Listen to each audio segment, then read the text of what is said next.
I'd do a little video on this tractor that I purchased. It's a John Deere 3025D with the E3 or the 300E loader on it.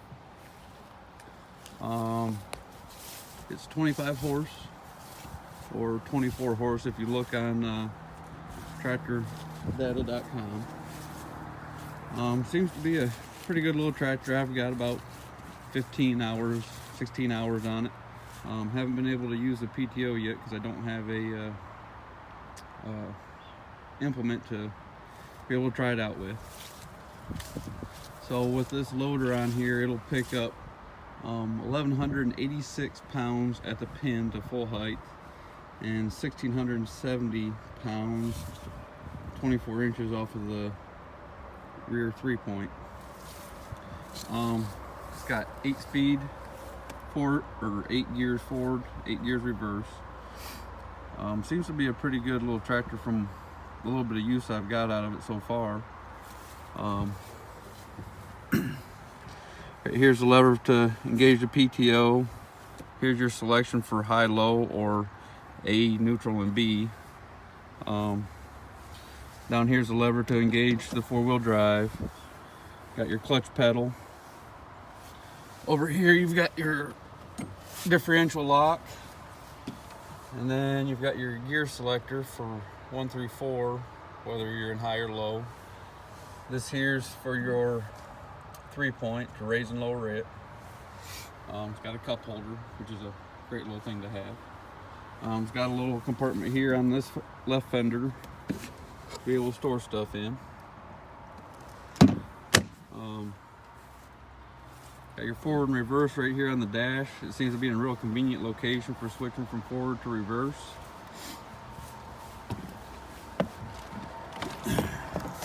Down here on the right side, you've got your foot throttle, and then your brakes, and you can then have it to where it's either one or both of them together. Right here is your emergency brake, your throttle. Right here's your selector for your hazard lights and your headlights. Key switch is down here in the middle. It's got temperature gauge and tachometer. And you can use this little button right here to change from engine hours to the vehicle hours and the PTO hours, which I don't have any on it.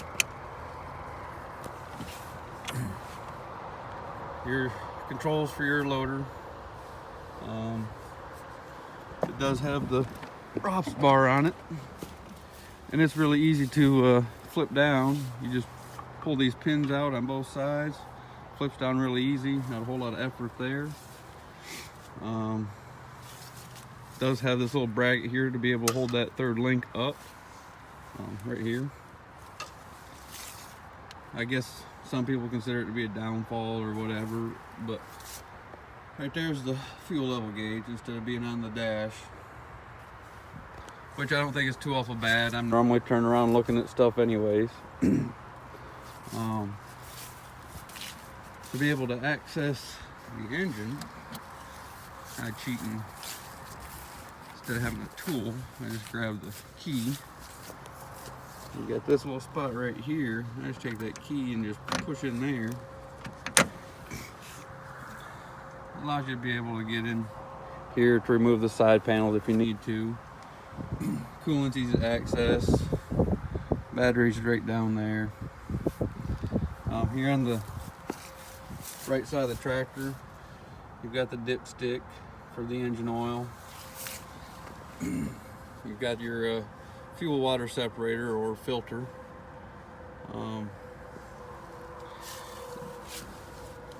Other than that, that's just sort of a quick little view of it.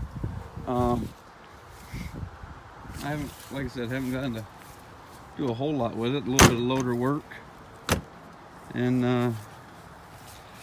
I also do have a set of pallet forks for it, which is, I don't know how I ever lived without pallet forks before with a tractor, but they are definitely well worth having.